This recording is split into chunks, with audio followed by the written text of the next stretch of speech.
to have four excellent speakers and two who have traveled a long way. So we've got Peter Hermanek from Germany and Marie Eriksson from Sweden, and I'll introduce the speakers as we go. I have to make the usual announcements, which I apologize. Housekeeping, we're not expecting a fire drill. And you heard everyone went to the meeting this morning, so you'll have heard that you need to go out to the muster points. And there are lots of conversations happening online, so please tweet using the hashtag UKSF16. We're going to do the presentations all running consecutively, and then we'll have the conversation, the discussion, the questions at the end. So I've asked each of the speakers to speak for 15 minutes. So if we could get on then and start off with Lizz Paley, who is a colleague of mine working at the Royal College of Physicians. She's the intelligence manager with the SNAP programme and has a particular interest in sources of variation in care. I would just point out that she's not a doctor. She's essentially a data person, a statistician. So in the questions at the end, please don't try and put her on the spot around specific medical issues. But Liz, can I ask you to come and present? Thanks. Okay, so I'm going to be talking about the socio-economic variation in stroke care in England. And I have no conflicts of interest. So as we heard in the plenary session earlier, there are wide variations in the quality of stroke care in England. And there are many potential sources for this variation. So one potential source is the change over time that's been occurring. And as you can see from these graphs, and is demonstrated by SNAP data, that change has been for the positive in the main. Another potential source is geography. So as you can see here, there is a wide range in the incidence of ischemic stroke in England, with some areas with very low incidence rates and some areas with very high.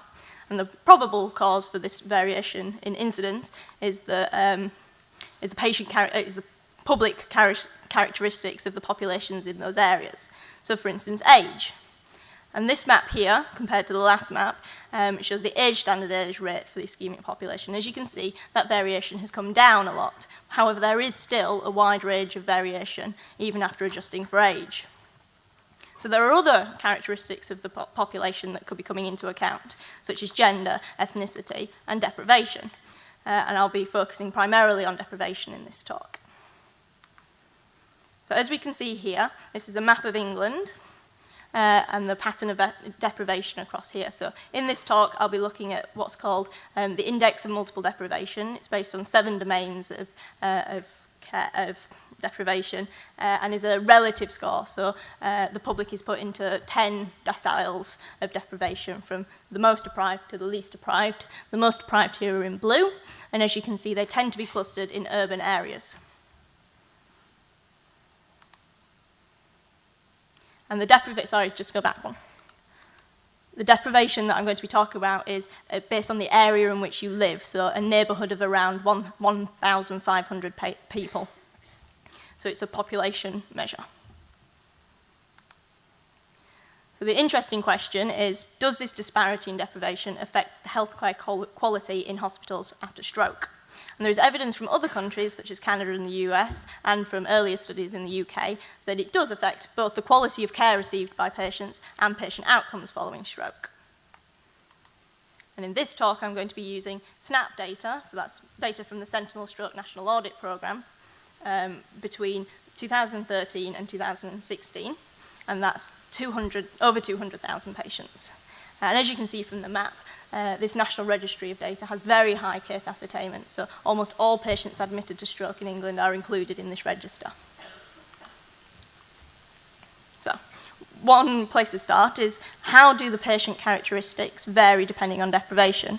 And my colleague Ben Bray will later be taking you through in depth the ways that patient characteristics may vary depending on deprivation. But I'll mention here that stroke does appear to occur at a younger age in those who are more deprived, and that more deprived patients tend to come from urban areas. And the outcomes in my study here are the processes of care that those patients received. So here I'll be focusing on whether the patients are scanned within an hour, whether they are in receipt of thrombolysis, whether they have access to stroke unit care, the provision of swallow screening, scanning within 12 hours, therapy assessments, and access to early supported discharge. And first I wanted to show that the variation that there is in these things. So this graph here, each dot represents a team. And each team here, along the x-axis, has a mean deprivation score for the patients in that team. So here you can see that some teams have very, very deprived patients, and some teams have patients who tend to come from less deprived areas. So that's along there. And then also, you can see that there's a wide variation in whether those patients then were directly admitted to a stroke unit within 4 hours. And as you can see, there doesn't appear to be much of a pattern at team level. So the teams who have the more deprived patients don't seem to be less likely to get admitted to a stroke unit. So that means that we need to look at patient level. So within the same team, do patients of different deprivation statuses receive different quality of care? And I'll be additionally adjusting for many other patient characteristics to try and separate out that impact of deprivation rather than all the other things mentioned here, so age and gender and stroke type, stroke severity and time from arrival. And I'll be clustering at the admitting team. So I was looking at the difference in patients according to the team that they were first admitted to. So the following set of graphs, the graphs on the left show the crude relationship before adjustment for these other patient characteristics, and the graphs on the right show after adjustment. And as you can see here, on the left, there is a stronger relationship for deprivation than after adjustment. And there is overall, looking at the p-values on the right, there is some evidence of an association between deprivation and the quality of care, in this instance, the admission to a stroke unit within 4 hours. However, it's not a consistent relationship, there's some up and down, and the confidence intervals for each decile individually often cross 1. So this demonstrates some uncertainty. But there is some evidence of a trend, so some evidence that the more deprived patients are receiving poorer quality care here. And that is similar for scanning within 12 hours. I must have missed one. Scanning within 1 hour and scanning within 12 hours. So similarly wide confidence intervals, but some general evidence of a trend. However, there's no association for, there's no evidence of an association for thrombolysis here, nor for assessment by a physiotherapist within 72 hours. Some evidence of a disparity for those swallow screened within 4 hours. Again, that slight trend, but very wide confidence intervals. No real consistent pattern there for the odds of being swallow assessed within 72 hours by a speech and language therapist.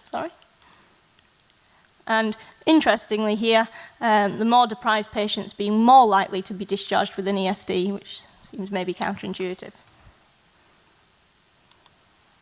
So, could this be incomplete adjustment for the severity of these patients? The graphs I've showed you were looking at the level of consciousness on arrival. I redid lots of these analyses using the full NIHSS, the National Institutes of Health Stroke Severity Score, which is a much fuller adjustment for severity for those who had it, but similar results, so probably not due to incomplete adjustment for severity. Could it be incomplete adjustment for other patient factors? So there are other patient risk factors, such as smoking, lifestyle factors, alcohol intake, that we don't collect in SNAP, and that could perhaps cause this, the association that we see. And why could it happen? Why might there be a disparity in stroke care for those who are more deprived and less deprived? Perhaps more educated people are better able to advocate for the standards of care that they want to receive, or that they're better able to explain their symptoms so they're diagnosed as a stroke earlier. The SNAP data is observational data, so it's slightly difficult to draw causal conclusions from this. But we did adjust for a large number of patient factors, which we were able to do due to the very large size of the data. And because of that area-based assignment to a deprivation, it's possible that somebody from a high socio-economic status lives in an area with low socio-economic status, so there's some disparity there. But they are unselected stroke patients. It's a very large register with very high case entertainment. So, in conclusion, some of the key care processes that we saw, so some overall association with deprivation, but the size of the effects are often small, and the confidence intervals, for many of them, they don't cross 1. So, are these differences potentially clinically relevant? And compared to the size and consistency of the effect in other countries, the NHS does appear to be limiting the effect that deprivation has on the quality of care that is given in hospitals. And further questions, do the processes of care differences translate into actual patient outcomes? And my colleague Ben, again, will be looking at that in a future presentation. And one for the future, is this disparity increasing or decreasing over time? Are we managing to provide better care for more equitable care or less equitable care? And that's something I'll be looking at in the future. So I'd like to thank everybody who participates in SNAP and gives us the data so that we can do these sorts of analyses, and my team, the team at the Stroke Programme. Thank you.